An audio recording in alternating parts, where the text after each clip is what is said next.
We're here with American University heavyweight Will Jarrell. Will, so just kind of looking back through your career, quite a journey, I guess. You have true freshman season to take your lumps a little bit there. You have a COVID season, injury, move up to heavyweight, have some success. Have a winning record last year. You have a coaching transition in between there. There's just talk about kind of the overall journey and everything you've seen here. Yeah, it's been a ride. I've been here, this is going to my 6th year, and my freshman year it looked a little different, like the coaching staff and the people in the room, but it's always kind of been the same mentality, like just chip away and keep moving forward.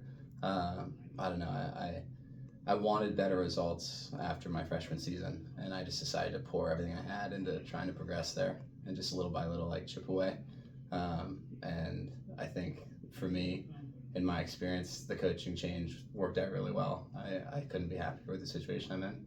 I like Teague too, but I just really excited about this year and really excited about the future.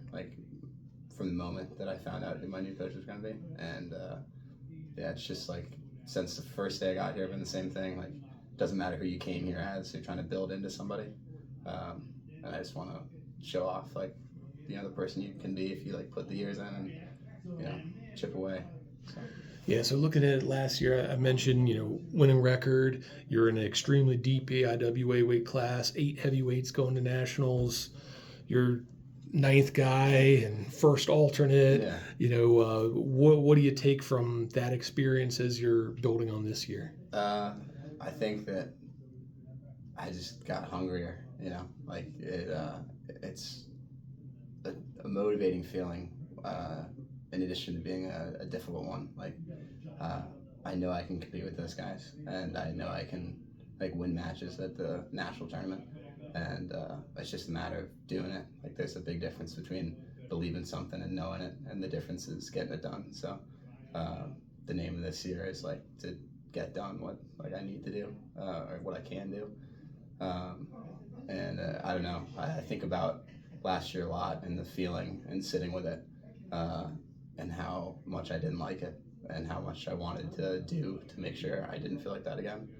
And then just use that to push yourself on days where you don't feel like doing anything, or in moments where you feel like you might not be where you want to be yet.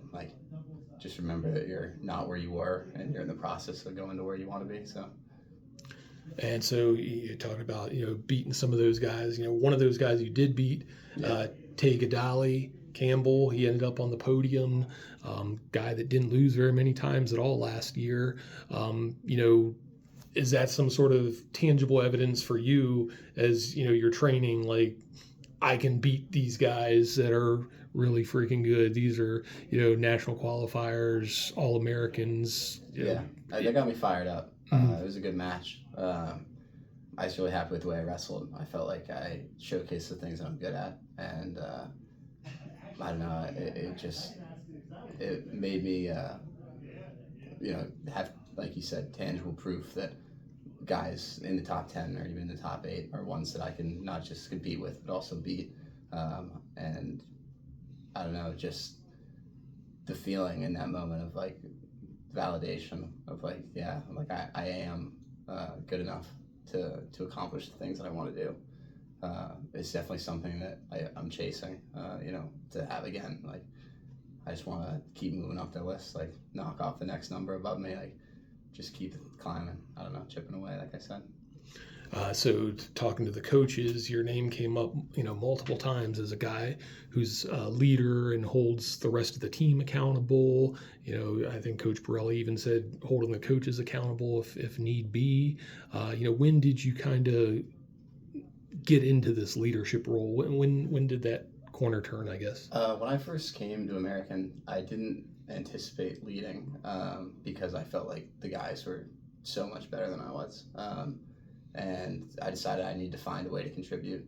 And I've always prided myself on being dependable, so I just took on as much responsibility as I could, anything I needed to get done. My freshman year was scale duty, or the laundry bin, anything, and just I'm gonna find a way to push this team forward, do what I can do, come in and practice as hard as I could, even though I'm getting thumped, just keep going. And then slowly, as I began to progress in wrestling, I got a little more recognition, and like I also got a little more responsibility, and then I continued the path of like trying to take on as much responsibility as I could, and just be someone that can push the team forward. And it just kind of slowly built over time. I think this would be, if I get elected by my teammates, my 4th year as captain, and it's been like a privilege. And I mean, I'm just so thankful for them believing in me and having faith in my ability to like lead and represent them, like between the coaches, and also when I'm competing. You know, being a captain's more than just working for the team. It's like a representation of the team, and I'd say that I didn't necessarily anticipate the position, and once I realized that I had like accumulated enough responsibility to maybe be in contention for it, I was just already kind of invested and so thankful for the opportunity to be it. And then it just became about like being the best version of it I could be. Like I think that as a leader, people can tell when you're genuine, and a lot of the time it comes from you have to be willing to do the things that you ask them to do. So I think if I get to claim to be a motivating or like a successful leader, I would like to credit that like I won't tell you to do something that I'm not willing to do. And I hope at least that that's something that resonates with the people that I'm trying to lead. Yeah, that's great. So we had both mentioned, here with the different coaching staff, what originally brought you to American University from Massachusetts? Yeah, Massachusetts. I'm interested in politics. Okay.